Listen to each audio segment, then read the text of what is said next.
অমুসলিম ভাইদের দুর্গা পূজা উৎসব শুরু হয়েছে। এই ভারতে কলকাতায় প্রধান উপদেষ্টা ডক্টর ইউনূসের সুরত ধারণ করে একটি মূর্তি তৈরি করা হয়েছে, একটি অসুর তৈরি করা হয়েছে।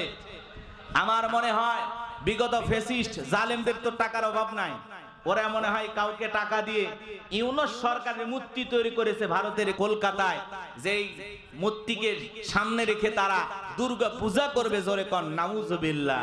একজন মুসলমানের আকৃতি ধারণ করে যারা এই মূর্তি তৈরি করেছে, অসুর বানাইছে, আমরা বলতে চাই এর পিছনে একটা গভীর ষড়যন্ত্র আছে। বিগত ফ্যাসিস্ট জালেমেরা এগুলো করতেছে। কথা বলেন ঠিক কিনা? ইউনূস সাহেবের চেহারার আকৃতি দিয়ে একটা মূর্তি বানাইছে, আপনারা দেখেছেন সোশ্যাল মিডিয়ায়, ভিডিওটা ভাইরাল হয়ে গেছে। ওরা ইউনূস সরকারকে এখন পূজা করবে। ইউনূস সরকারের মূর্তি বানাইছে, বোঝেনি তো ওদের মূর্তি বানানো স্বভাব। কথা বলেন না কেন? অমুসলিম ভাইয়েরা পূজা করবে, কোনো সমস্যা নাই, এটা তাদের ধর্মীয় উৎসব, তারা পালন করবে। মুসলমানদের দায়িত্ব হলো তাদের নিরাপত্তা নিশ্চিত করা। কথা বলেন না কেন? কিন্তু কোন মুসলমান তাদের উৎসবে অংশগ্রহণ করে স্লোগান দিতে পারে না, ধর্ম যার যার, উৎসব সবার। এরকম স্লোগান দেওয়ার মতো মুসলমান সমাজে আছে না নাই? জোরে বলেন আছে না নাই? মনে রাখবেন, এই স্লোগান ঈমান ধ্বংস করা স্লোগান, এটা একটা কুফরি স্লোগান। একজন মুমিনের কণ্ঠ দিয়ে, একজন মুসলমানের কণ্ঠ দিয়ে এমন স্লোগান বের হতে পারে, ধর্ম যার উৎসব তার, ধর্ম যার যার, উৎসব তার তার।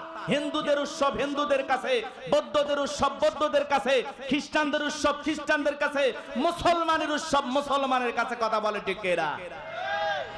যারা এই ধরনের স্লোগান দেন তাদেরকে বলে দিতে চাই, আপনারা বলেন তো, আমাদের জুমার নামাজ পড়তে কি অমুসলিম ভাইয়েরা ভিড় করে?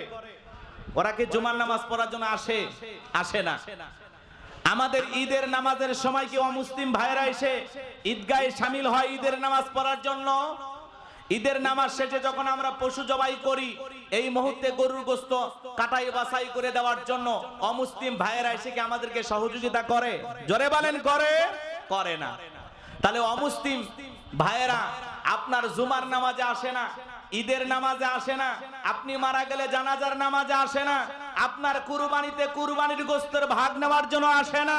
আর আপনি মুসলমান পরিচয় দেওয়ার পরে নির্লজ্জ বেহায়ার মতো অমুসলিম ভাইদের দুর্গা পূজার উৎসবে যান। আপনি তো তাদের চাইতেও নিকৃষ্ট। কথা বলেন ঠিক না? তারা আপনার ধর্মের কোন উৎসবে আসে না, আর আপনি মুসলমান দাবি করার পরেও দুর্গা পূজার উৎসব রাস্তাঘাটে ব্যানার দেখা